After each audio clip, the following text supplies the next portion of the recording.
kali tadi, termasuk diantaranya adalah central point adalah The Fed dulu nih Mas Faiz. Saya ke Mas Faiz dulu ya.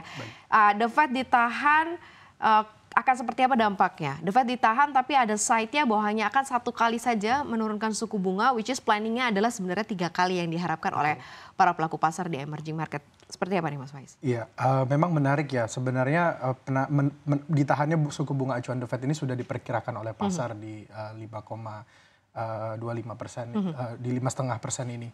Jadi tidak surprising, tapi memang yang ditunggu adalah dot plotnya seperti apa, gitu kan. Jadi kalau tadi seperti Mbak Maria sampaikan, memang pada Maret mereka mensignalkan 3 kali 25 basis point cut, sekarang tinggal 1 kali.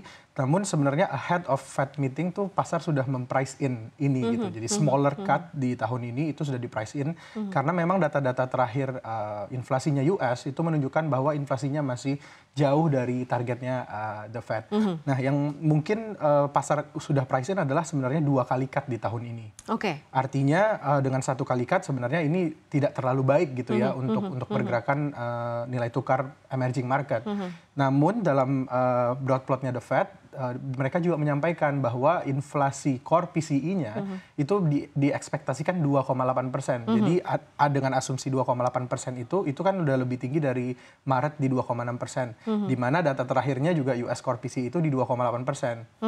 Nah, dan di dokumen itu disampaikan bahwa 2,8% itu ideal policy rate-nya adalah cut 1 kali. Meaning kalau misalnya di next month kita udah lihat bahwa ekspektasi market memang akan lebih rendah di 2,6% untuk core PCE karena terus menunjukkan perlambatan walaupun secara bertahap ya. Artinya kalau misalnya konsisten penurunan US core PCE-nya harusnya bisa lebih dari sekali sebenarnya, Mbak Maria. Karena kan asumsinya The Fed itu dengan GDP sekian, dengan unemployment sekian, core PCE sekian, maka 1 kali 25 basis point. Nah, itu kita lihat kita sudah di titik 2,8%, artinya kalau ada penurunan yang persisten itu bisa lebih dari 2 kali. Nah, inilah yang dilihat market, makanya kita melihat hari ini rupiah cukup menguat gitu ya, walaupun tidak terlalu signifikan, tapi lumayan cukup banyak gitu ya, basis secara poin. Dan ditambah lagi sebelum FOMC meeting itu ada data CPI-nya US yang juga keluar di bawah konsensus serta melambat dari bulan sebelumnya. Walaupun yang dilihat The Fed adalah yang di closely monitor adalah US core PCE, tapi biasanya CPI itu leading ke data berikutnya untuk PCE gitu. Ya ini kan sebenarnya melemahnya sudah nyaris 6% ya overall dari awal tahun sampai dengan saat ini. Seperti apa sih ini kan sebenarnya kalau kita based on fundamental sebenarnya it's not problems di rupiah kita. Tapi karena dolarnya sangat-sangat strong gitu ya. Ini akan seperti apa nih membalancing kondisi ini di antara menyelamatkan rupiah dan nilai tukarnya dan satu sebenarnya suku bunga kita yang sudah lumayan ahead the curve duluan kemarin kan dibandingkan The Fed. Nah, seperti apa nih Mas Faiz? Ya kalau kita melihatnya sebenarnya gini, fundamental memang masih cukup baik. Karena ya, faktor yang bisa kita lihat adalah sebenarnya current account deficit ya.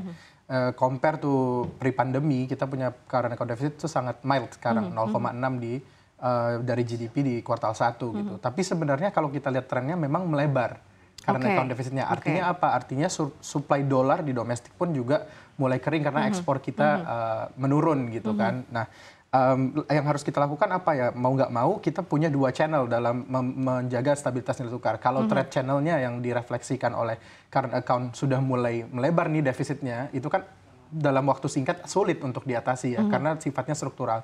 Yang bisa kita lakukan adalah meng-attract flows asing masuk dari jalur keuangan atau financial channel.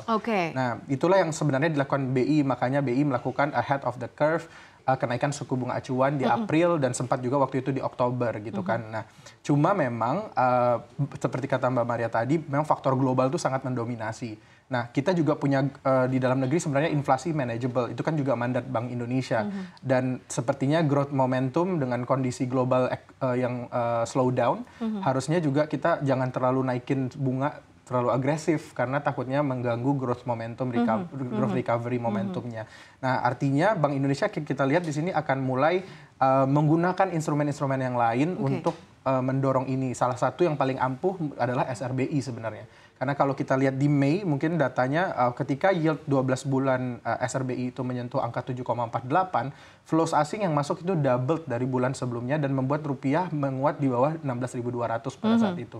Jadi yang kita lihat di bulan Juni memang yieldnya sedikit menurun karena high demand di dalam local player dari institusi domestik. Tapi kalau misalnya nanti ada pressure yang juga cukup cepat gitu ya, karena kan BI yang di-maintain sebenarnya bukan level dari rupiahnya, tetapi lebih ke volatility-nya.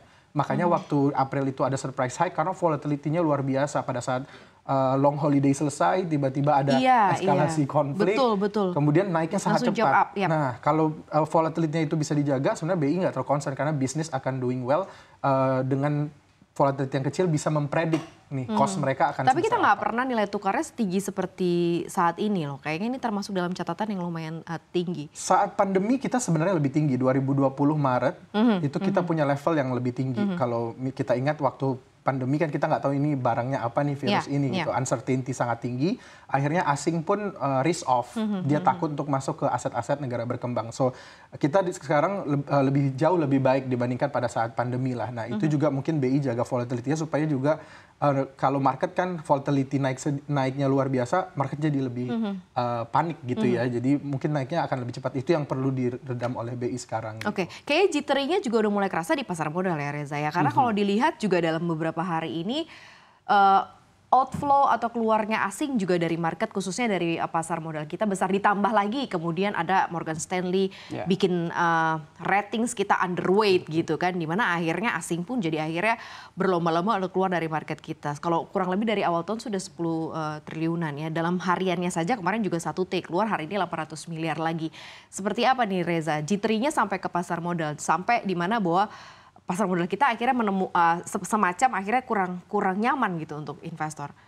Ya, kalau kita perhatikan juga salah satu faktornya adalah adanya dana asing keluar di pasar modal IHSG. Nah, kalau kita lihat bahkan dalam 3 bulan terakhir dana foreign sale di semua market itu mencapai 32 triliun. Artinya ini menunjukkan bahwa memang dari sisi selain kondisi ini juga dari fundamental perusahaan-perusahaan di IHSG pun sedang kurang baik, kurang sehat. Karena kalau kita perhatikan seperti perbankan saat ini mereka cenderung untuk meningkatkan dari CKPN-nya, kemudian kita lihat akhirnya itu juga menjadikan salah satu faktor harga sahamnya terkoreksi. Karena akan ada kekhawatiran ke depannya risiko-risiko dari kegagalan bayar utang dari perbankan ini membesar, rasio NPL membesar, artinya ini akan dapat memperburuk dari kinerja perbankan. Karena kalau kita lihat, misal kita ambil contoh dari Bank BRI, yang mana sudah menunjukkan ada penurunan juga